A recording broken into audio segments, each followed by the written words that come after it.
आज का हमारा विषय है डबल अकाउंट सिस्टम, द्विखाता पद्धति। इसके पीडीएफ मैंने आपको कल शेयर किए थे ताकि आप एक बार उसको देख सकें। उस पीडीएफ को यदि आपने डिटेल्स अकाउंट्स को देख लिया होगा तो आज थोड़ा सा आसान रहेगा उसको समझने में। तो मैं शुरू से समझाती हूँ द्विखाता पद्धति क्या होती है। जनोपयोगी संस्थाएँ जैसे विद्युत आपूर्ति, गैस आपूर्ति यानी electricity companies, gas company, railway company, water works वगैरह, ये जो कंपनियां होती हैं ये संसद के विशेष अधिनियम द्वारा अस्तित्व में आती हैं, जिनका उद्देश्य समाज को सेवा प्रदान करना होता है। इन संस्थाओं की बहुत बड़ी मात्रा में स्थायी पूंजी की आवश्यकता होती है, जो कि स्थायी रूप से स्थायी संपत्तियों में विनियोजित रहती है।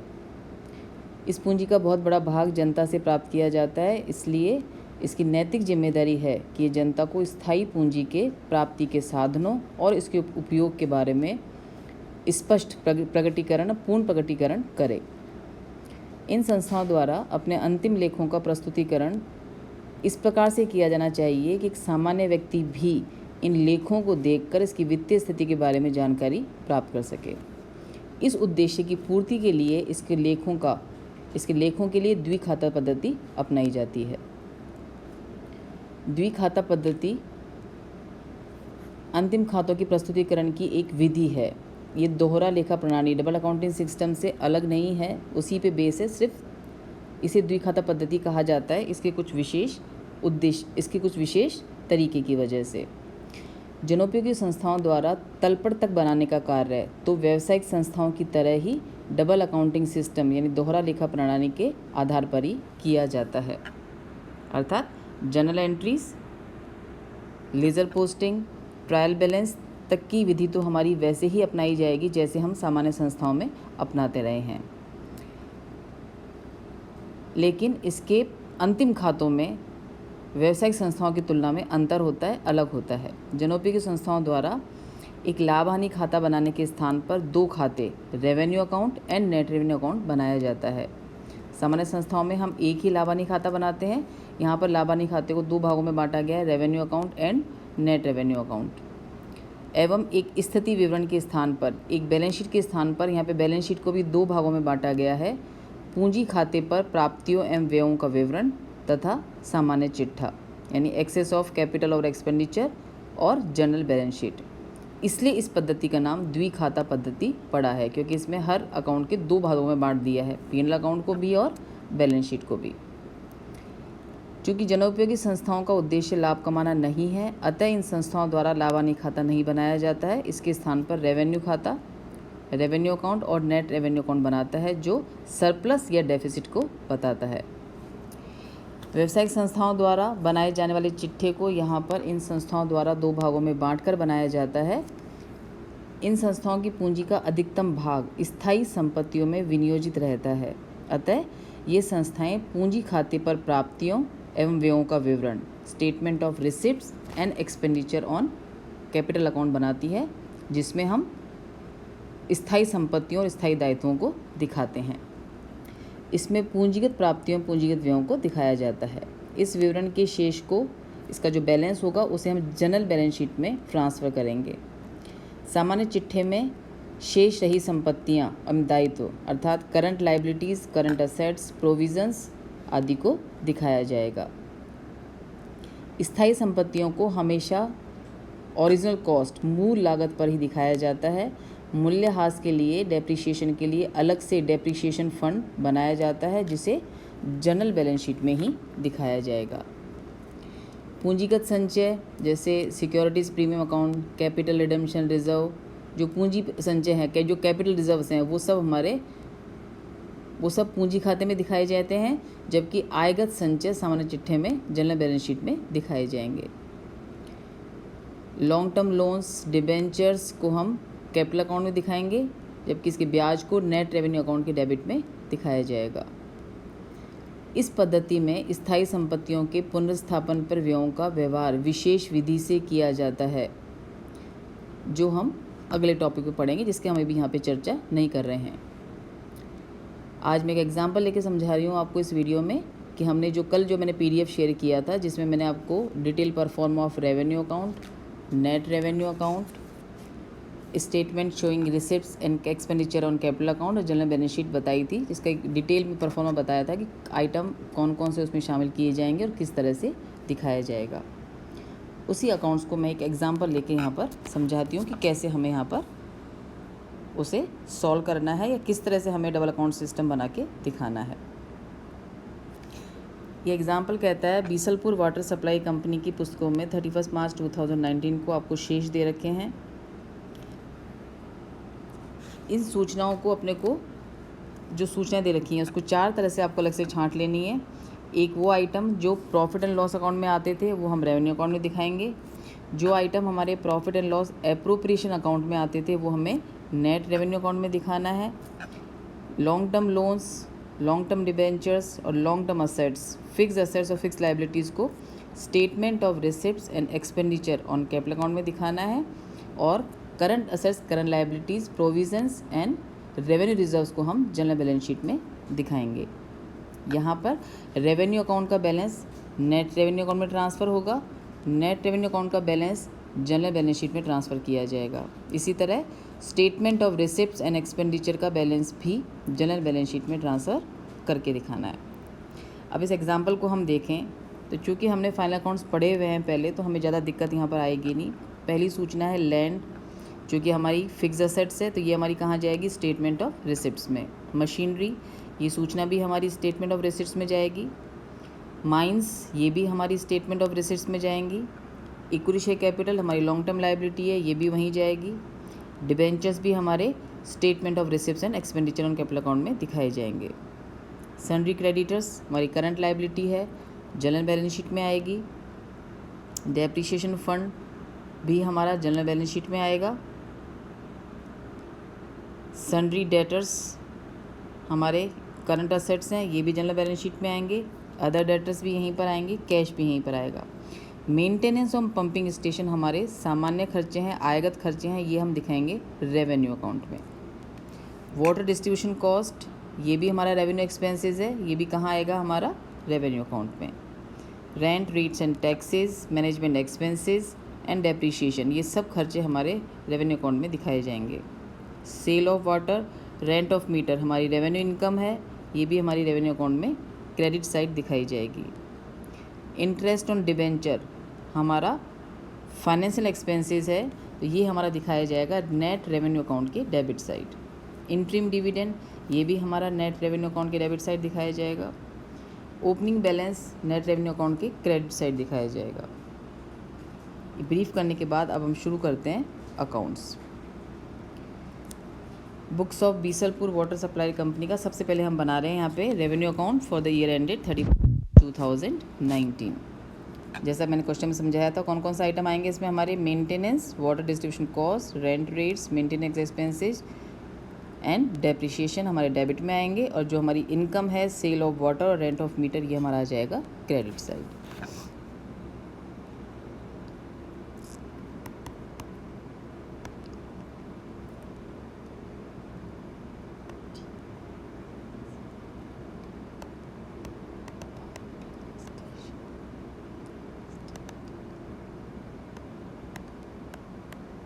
To maintenance and pumping station आ जाएगा। To water distribution cost, to water distribution cost आ जाएगी हमारी यहाँ पर 40,000 रुपये। To rent, rates and taxes, rent, rates and taxes आ जाएंगे हमारे यहाँ पर 40,000 रुपये। To management expenses, management expenses हैं हमारे यहाँ पर 1,96,000 रुपीज़। एंड टू डेप्रिसिएशन है हमारा यहाँ पर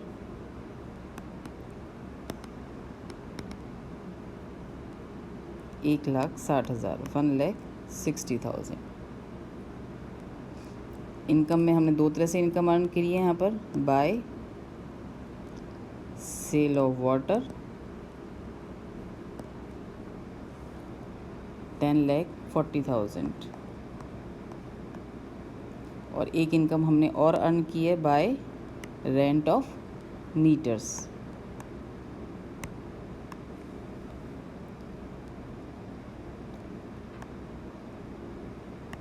रेंट ऑफ मीटर्स है हमारा यहाँ पर 40,000।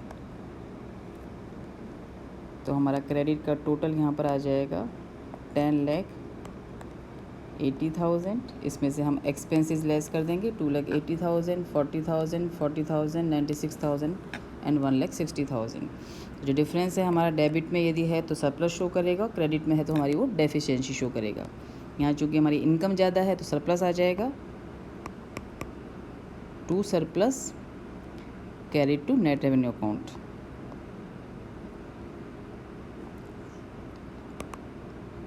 Carried to net revenue account.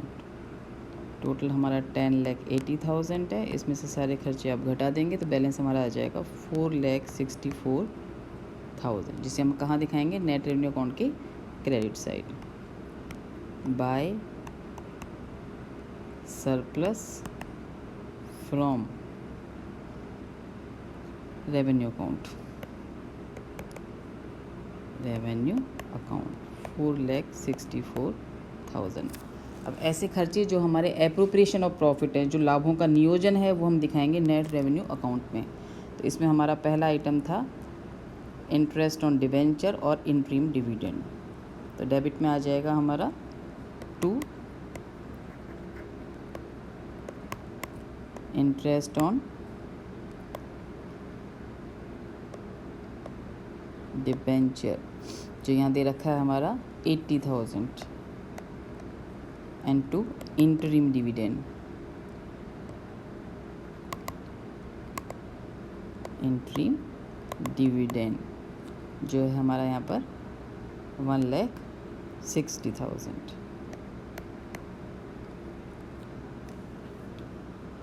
इसके अलावा एक हमको नेट रेवेन्यू का ओपनिंग बैलेंस भी दे रखा है इसमें 31 मार्च 2018 को 2,28,000। तो सबसे पहले यहाँ पे हमारा ओपनिंग बैलेंस आ जाएगा बाय बैलेंस BD, जो है हमारा यहाँ पर 2,28,000। नेट रेवेन्यू में यदि सूचना है तो सबसे पहले हमारा ओपनिंग बैलेंस आएगा, फिर नेट रेवेन्यू अकाउंट का बैलेंस ट्रांसफ़र करेंगे, वो दिखाएंगे। फिर जो भी आपके एप्रोप्रिएशन ऑफ एक्सपेंसेस हैं वो डेबिट में आएंगे, और यदि इनकम है तो वो हमारी क्रेडिट में आएगी। इस तरह से बनेगा हमारा नेट रेवेन्यू अकाउंट। यहाँ पर क्रेडिट का टोटल आ रहा है हमारा 2,28,000 प्लस 4,64,000 मीन्स 6,92,000। डेबिट में लेस कर देंगे, इसमें से 80 एंड 160 यानी 2,40,000 आप लेस कर देंगे तो यहाँ आ जाएगा 2 बैलेंस, जो हमें कहाँ ट्रांसफ़र करना है, जनरल बैलेंस शीट में। तो यहाँ आ जाएगा 2 balance carried to general balance sheet. Journal balance sheet जो हमारा बैलेंस आ रहा है यहाँ पे 4,52,000। या तो इस आइटम को यहीं याद रख लें या फिर आप इसको सीधे भी दिखा सकते हैं, जैसे भी आपको कन्वीनियंट लगे। ये आपको ध्यान रखना है, इसको ट्रांसफ़र करना है हमें जर्नल बैलेंस शीट में। तीसरा अकाउंट बनेगा हमारा statement of receipts and expenditure on capital account, जिसमें हमें दिखानी है fixed assets and fixed liabilities. इसमें अमाउंट के 3 कॉलम बनेंगे। सबसे पहले इसमें ओपनिंग बैलेंस आएगा, फिर ड्यूरिंग फाइनेंशियल ईयर हमने कोई भी यदि सेल या परचेज़ किया तो वो हमको परचेज़ किया तो हमको जोड़ के दिखाना है, सेल किया तो हमें इसमें से लेस करके दिखाना है, और एंड का बैलेंस दिखाना है हमको टोटल एक्सपेंडिचर में। सेम ऐसे ही रिसिप्ट्स स्टार्टिंग में कितनी थी, वर्ष के प्रारंभ में हमने कितनी और ली है या रिडम्पशन किया है या पेमेंट किया है, उसको हम इसमें एडजस्ट कर देंगे, बचा हुआ हमारा आ जाएगा टोटल रिसिप्ट्स, और इसका डिफरेंस भी हम ट्रांसफ़र करेंगे जनरल बैलेंस शीट में। तो यहाँ पर एक्सपेंडिचर जो कि संपत्तियों में होता है तो वो हम दिखाएंगे यहाँ पर डेबिट साइड, और रिसिप्ट्स जो कि हमारी लोन या लायबिलिटीज़ से होता है तो वो हम दिखाएंगे यहाँ पर क्रेडिट साइड। तो एग्जाम्पल क्वेश्चन के हमने स्टार्टिंग में देखा था, हमारी 3 तरह की संपत्ति थी, लैंड, मशीनरी एंड मेंस। इसमें माइंस में इन तीनों में हमको स्टार्टिंग बैलेंस दे रखा है और कितना हमने एक्सपेंड किया वो दे रखा है, तो उसको जोड़ के दिखाएंगे। सेल इसमें है नहीं तो तीनों में ही अपना एक्सपेंशन है तो आपको जोड़ के दिखाना है इसमें। तो ओपनिंग बैलेंस आ जाएगा एक तो लैंड भूमि का, एक मशीनरी,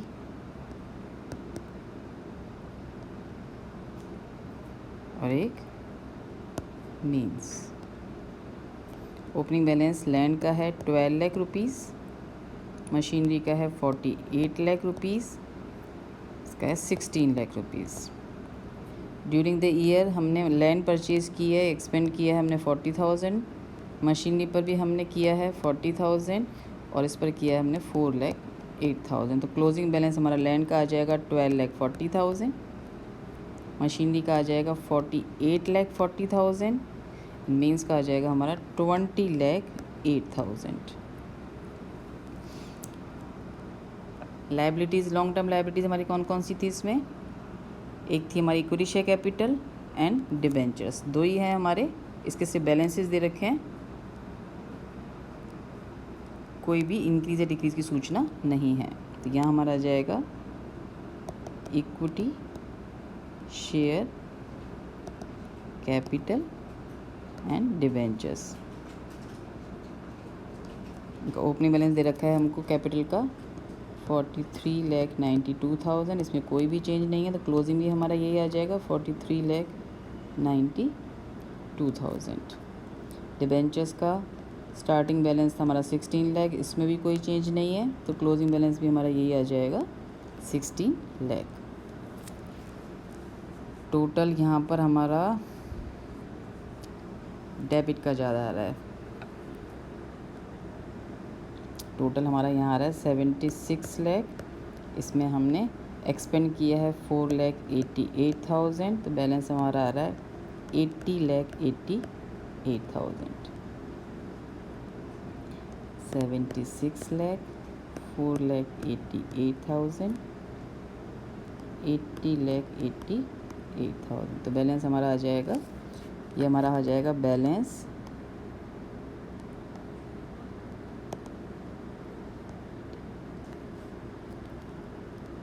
कैरिड टू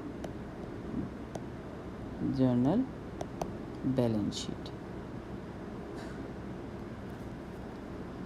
20,96,000।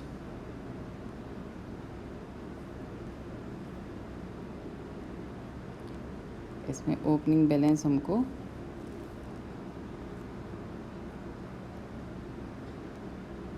हमें सिर्फ क्लोजिंग बैलेंस का ही बैलेंस निकालना है। ओपनिंग बैलेंस तो हमारा यही आ जाएगा। इसमें 59,92,000 की हमारी लायबिलिटी थी। ड्यूरिंग द ईयर कोई चेंजेस नहीं है। क्लोजिंग आ रहा है हमारा, बैलेंसिंग फिगर आ रहा है हमारा 20,96,000।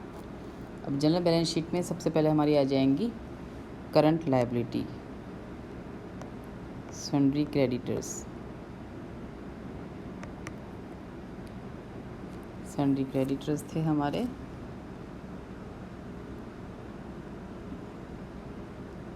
8,000 और डेप्रिसिएशन फंड था हमारा 20 लाख।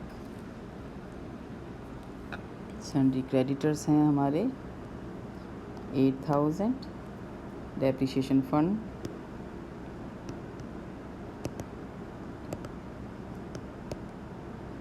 था हमारा 20 लाख। नेट रेवेन्यू चूँकि हमारा प्रॉफिट था, क्योंकि यहाँ पर ये जो हमारा कॉलम यहाँ पे बिल्कुल जनरल बैलेंस शीट ही बनेगा। तो इसमें हमारी ये है लायबिलिटीज़,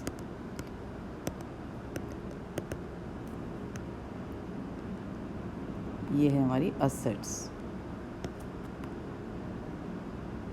तो प्रॉफिट हमारा आ जाएगा डेबिट में। तो नेट रेवेन्यू के बैलेंस में हमारा प्रॉफिट आ रहा था 4,52,000। इसको भी हम यही दिखा देंगे नेट रेवेन्यू अकाउंट का balance.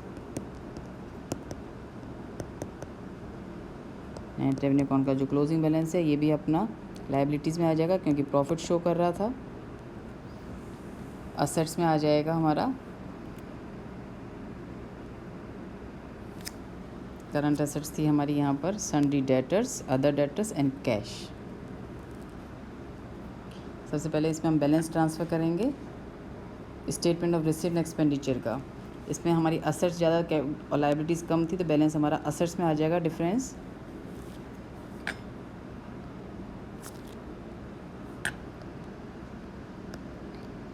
Balance of capital account हमारा आ रहा था balance 20,96,000। Sundry debtors for water rents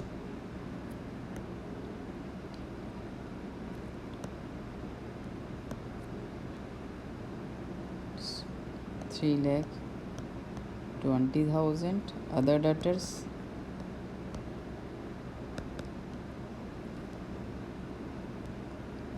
4,000। Cash 40,000। तो फाइनल टोटल हमारी बैलेंस शीट का आ जाएगा यहाँ पर 24,60,000।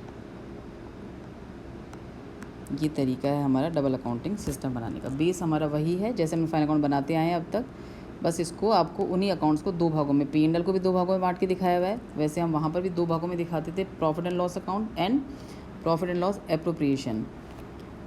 लेकिन यहाँ पर ये कि वहाँ पर डिबेंचर इंटरेस्ट हमारा आता था P&L में, यहाँ पर हमारा आएगा नेट रेवेन्यू में। तो यहाँ पर जो हमारे मेन ऑपरेटिंग जो एक्सपेंसेस इनकम है वो हमारी आएंगी रेवेन्यू अकाउंट के अंदर। जो हमारे एप्रोप्रिएशंस और प्रॉफिट है या फाइनेंस एक्सपेंसेस और फाइनेंशियल इनकम है वो हमारी आएंगी नेट रेवेन्यू अकाउंट में। रेवेन्यू अकाउंट का बैलेंस ट्रांसफ़र होगा नेट रेवेन्यू में। नेट रेवेन्यू का बैलेंस ट्रांसफ़र होगा हमारा जनरल बैलेंस शीट में। बैलेंस शीट के भी यहाँ पे दो हिस्सों में बांट दिया गया है। फिक्स असेट्स और फिक्स लायबिलिटीज़ हम शो करेंगे statement of receives and expenditure in capital account में, जिसमें हमारे अमाउंट के 3 कॉलम होंगे। Opening balance, changes during the year, purchase है जोड़ के दिखाना है, सेल है लेस करके दिखाना है, एंड फाइनल अमाउंट। इसका जो बैलेंस है वो भी हमारा ट्रांसफ़र होगा जनरल बैलेंस शीट में, और जनरल बैलेंस के टोटल हमारा लास्ट में टैली हो जाएगा। ये एक तरीका है जनोपयोगी संस्थाएं जैसे railway company, water works, electricity